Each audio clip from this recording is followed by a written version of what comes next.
Hi everyone, today is June 4th, 2025, and here's the garden update. Enjoy! On this side of the house we have the Weigelias, which are in full bloom. I'll show a close-up. And we laid the mulch in April.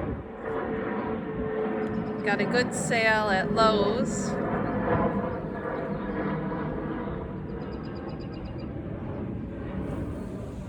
And all these plants are taken off. Go down here. And these are the lilies. We have a variety of tiger lilies right here that we transplanted from our old home. And then these are another variety of an orange lily.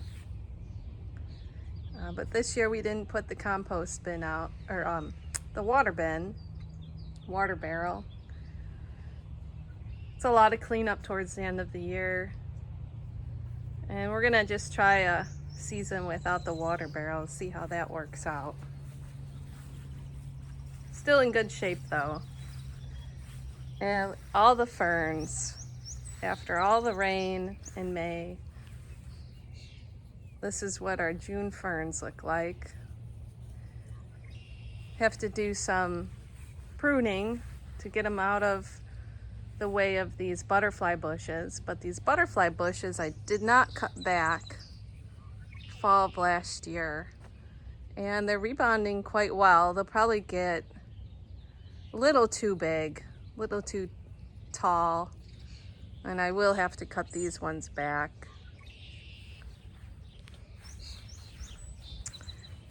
And some exciting news to share on this side. We've tried a variety of things, and as you can see, there's a whole bunch of different plants here, but I first tried to transplant a bunch of ferns, so we have some ferns still growing here. And then I decided all the astilbes, I didn't know what to do with them, so I put them all here. But 2 years ago I purchased giant hostas, a shade-loving variety, and they sent me 3, and then 3 turned into 6, and now 6 turned into 12 plants. So I transplanted, I divided and transplanted 6 of them middle of May while it was still rainy and wet. And for the most part, a lot of them were doing okay. Some of the ones I divided, and they kind of broke off a little bit, but they were still, I believe they would have been salvageable. See, like this one probably doesn't have many roots, or that one, because you can always grow the roots out. I decided to let them naturally grow the roots out in the ground versus putting them in a glass of water for about a week. And we'll see how those do. So far the bunnies leave them alone. Charlie comes up to each leaf and will drink the water out of it after I water it. See, there's a lot of water it holds. Then we have our firecrackers, which my mom tried to, my mom and I picked these out at a place called Growmore Farms, which doesn't exist anymore. And we had these on this side of the steps and on the other side of the steps, but then they became so invasive. My mom ripped them out one year and said she didn't want them there. But they keep coming back, and last year I transplanted a bunch back into this area and they all popped back up. I like them there. There's really nothing else that'll grow there. Even the hostas don't like growing in that corner. So we're gonna try that. And these were hostas. that I believed were this variety, yet they still haven't rooted in a way that tells me they like this area. Now we have these hostas that my mom received as a housewarming gift from a friend of hers. And while we were moving, we stored these at her home. And then I divided them as much as I could when we decided to plant them in this area. And we also put black-eyed Susans over here, which are very invasive, and they've kind of crowded out much of the hostas.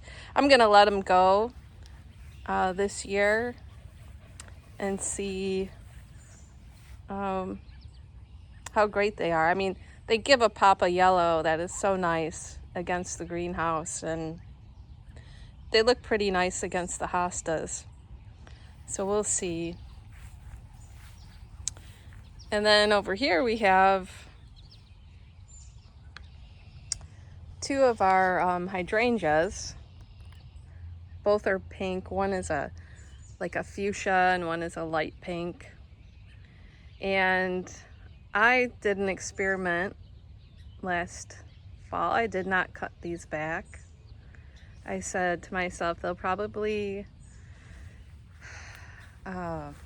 grow, because I was seeing all these new shoots. Those seem to be dormant still. I'm gonna give it some more time before I finagle with them. But those are the hydrangeas, and we like cutting those and bringing them inside. And on that's our catmint still. We cut about, we left only maybe 25% of this plant when I was cleaning the egress window. Cut it way back, and it's still as giant as ever. It is a giant variety. Then we have over here our Estelladoros. They're like a yellow lily. And our irises. And the irises bloom first. Then the foliage just sticks around, and all the yellow ones bloom after those blooms die. And I put one of our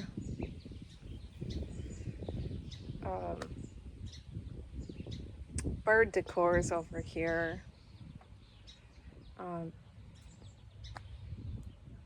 And we got this in one of our trips in Lake George area. I usually keep this in the front of the house, but I decided to put the old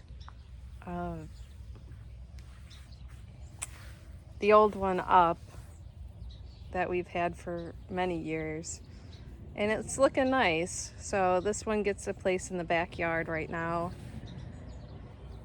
I won't be replacing it. You can see a lot of the paint is worn off, and I just have to decide on what color I want to refurbish this with. But for the most part, it's a nice area. I mean, it's a great spot for birds to take a bath and drink the water. Just replace the water, fresh water, once every morning. Then we get to this side. We'll take a way big step back here. And what you notice from, if you've been watching previous garden videos, is that our black raspberries, which are here, we have one here and one here, have really developed. I have not cut these ones back.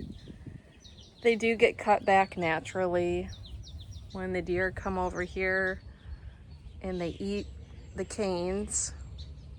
So really isn't worth my time to cut any of these back, because I've cut them back and then they've still come through in a family of deer and have eaten all my canes. So we have our black raspberry bushes. And then we have our red raspberry bushes. And what's doing the best in this area are our yellow raspberry bushes. And I tell people about growing yellow raspberries, and not a lot of people have ever had a yellow raspberry. And a yellow raspberry is just very, very sweet and tastes, like a red raspberry, but just a bit sweeter. So we're gonna have a huge harvest of that. And I've stored winter thyme over here because one of my raised beds broke, and I fixed it back in April, so I'll show you that. I might have to transplant this one with the one that I decided on, because the one I decided on didn't really grow. And then near our composter, which has a lot, Charlie.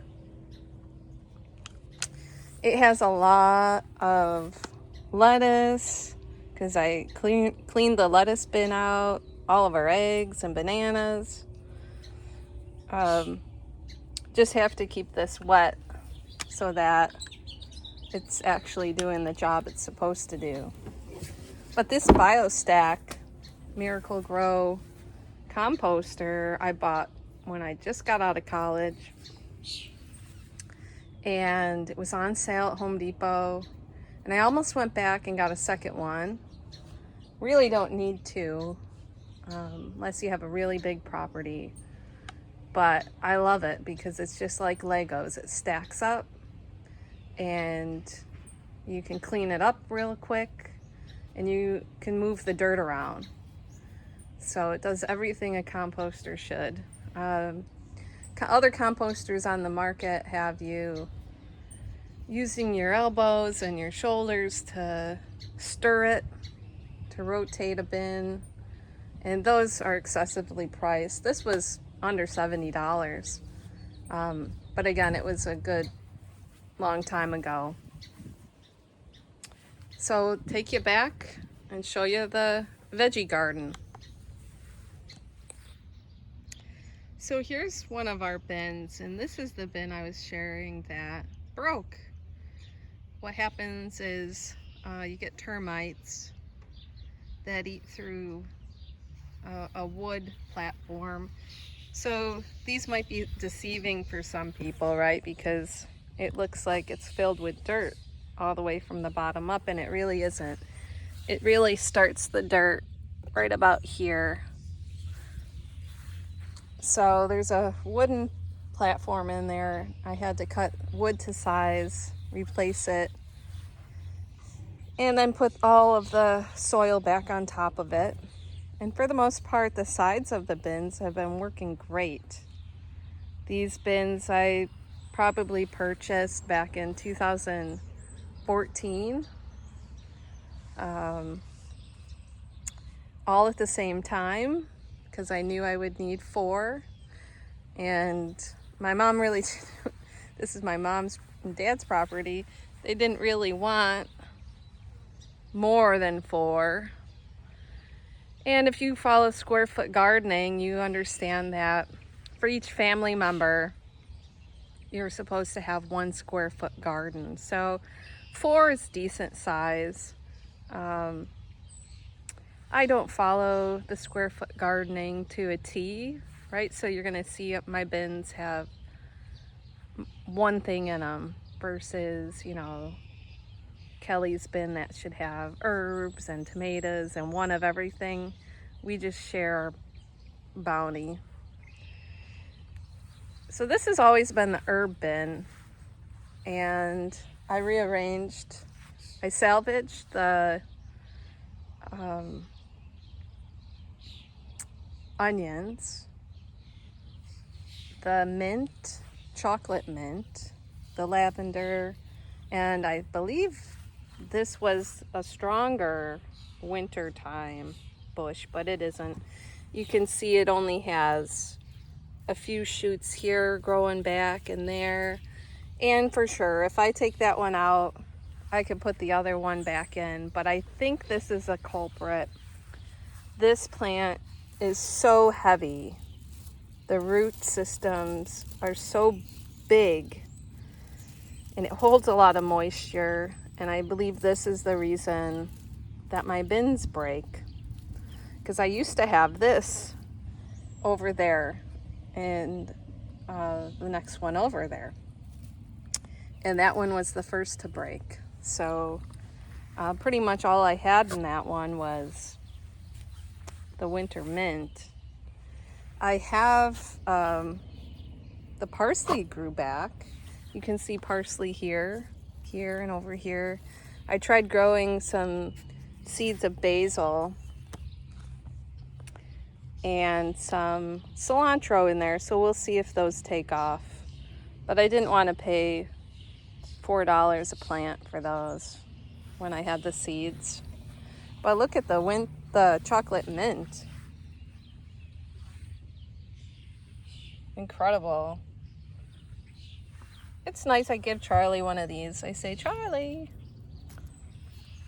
you want a treat? You want a treat? Yummy.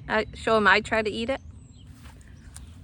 And then he'll just throw it on the ground. Now we decided on what we grow best is what we're gonna grow this summer. And we grow peppers. Bell pepper's the best. I didn't want to try with a hot variety because I've done habanero and a hot variety of banana peppers before, and they all turn out sweet. So there's no hotness. So we're going to have bell peppers, and I have 8 red in this bin and 8 purple. Now I've never seen purple,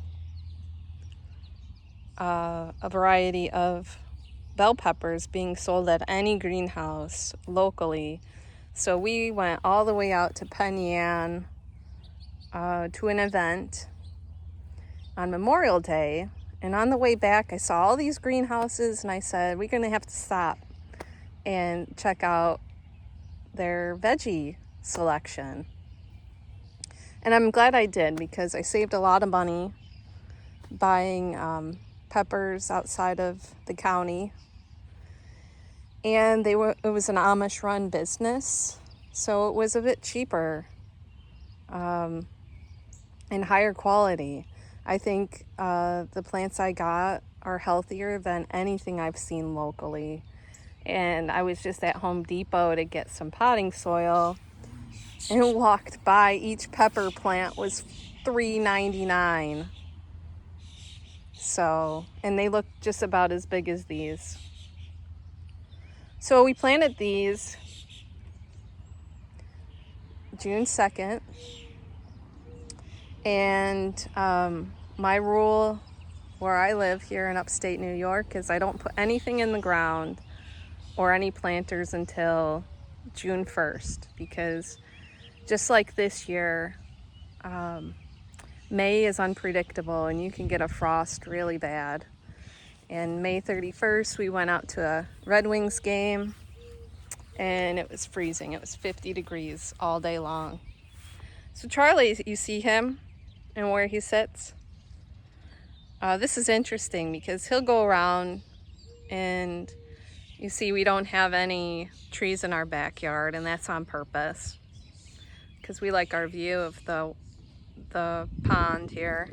But Charlie will find spaces where there's shade, and he'll go and sit and lay down, and he enjoys shredding the grass or mowing the lawn by himself there.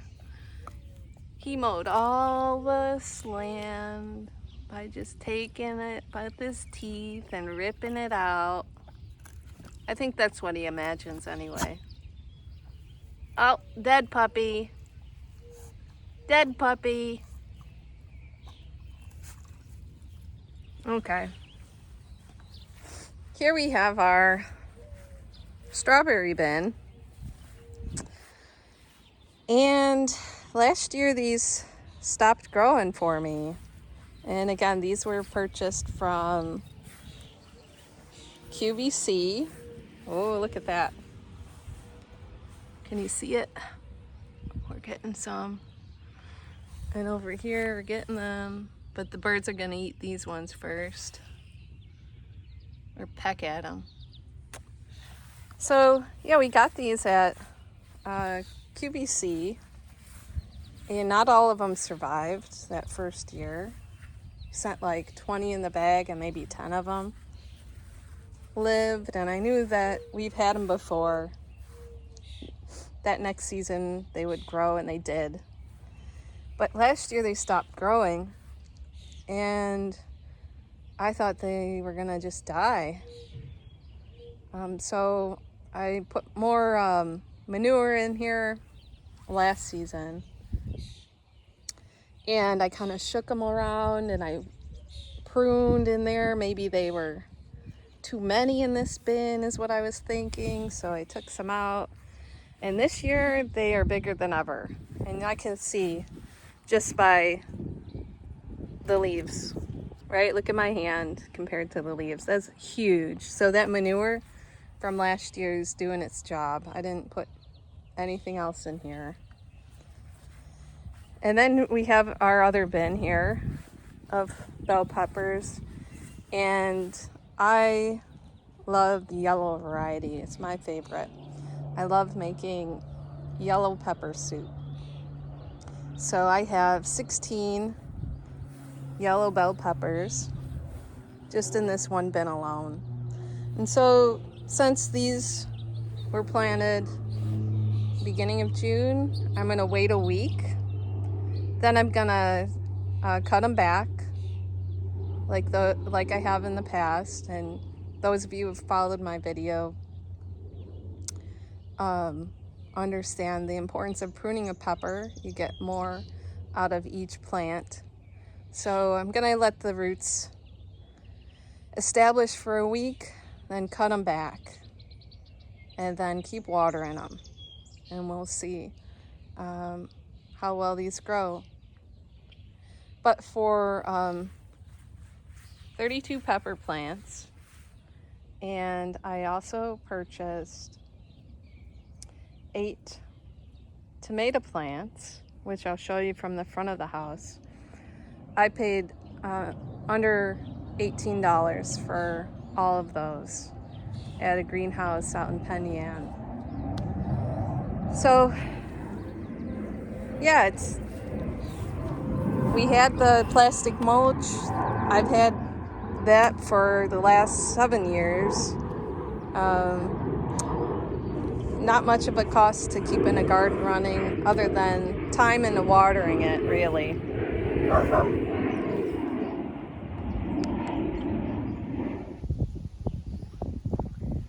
So here we have 4 pineapple variety of tomato plants, and I believe, it looks like a brandy wine. It just says pineapple. And I know these will grow really well in these earth bins. They don't typically grow very well in the raised bins in the backyard.